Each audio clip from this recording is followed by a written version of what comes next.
When I took my wife, Emily, to my company's annual dinner party, I expected a calm, classy evening. The ballroom glowed with golden light, and everyone was dressed to impress.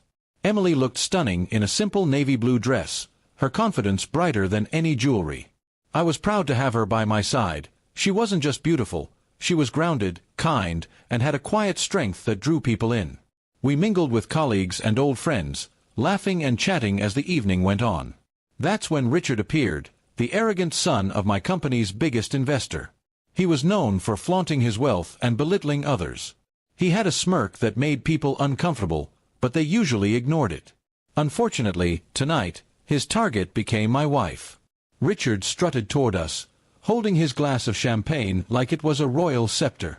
"So, this is your wife?" he asked loudly, his tone dripping with condescension. "Didn't expect someone so modest. You must not spend much on fashion, huh?" He gave her a fake smile, glancing at her simple clutch and minimal jewelry. The nearby group went quiet. I felt my face heat up. My instinct was to say something, but Emily's hand squeezed mine, a silent signal to let her handle it. Her calm expression didn't change. She simply tilted her head slightly and smiled at Richard. "You're right," she said softly. "I prefer spending on things that actually grow in value, like education, kindness, and respect. You should try it sometime." A few people chuckled under their breath, surprised by her poise. Richard looked taken aback for a second, but tried to recover. "Well," he said, smirking again, "I just meant someone like you could use a little polishing. But hey, not everyone can afford taste." His voice carried across the room, as if he wanted everyone to hear. Emily's eyes sparkled with calm amusement. She reached into her small purse and pulled out a $1 bill.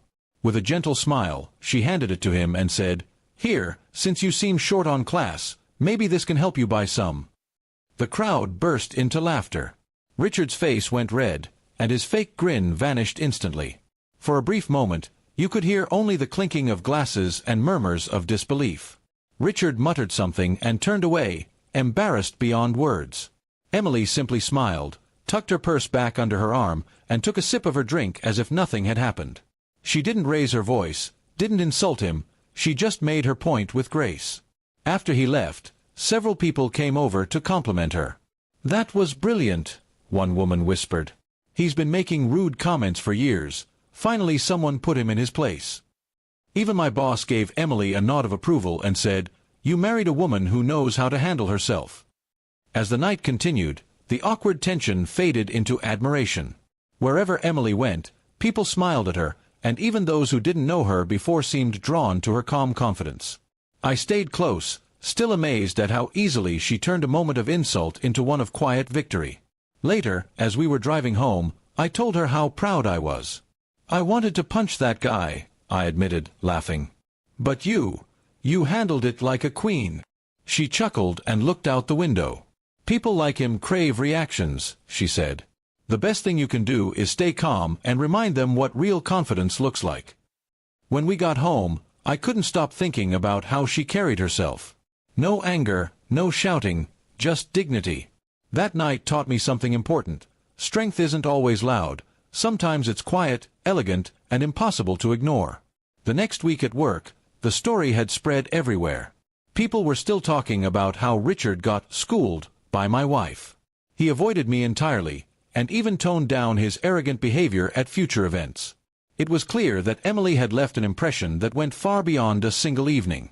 Months later, my boss invited us again to another gathering, jokingly saying, "Make sure you bring your wife. We might need her to keep everyone in check." Emily laughed, but I could tell she was proud too. She hadn't just defended herself, she'd shown everyone that respect is worth more than money. And every time I think about that night, I smile. Because in a room full of people chasing wealth and attention, my wife proved that true class isn't about what you wear or own, it's about how you treat people. And no amount of money can buy that kind of grace.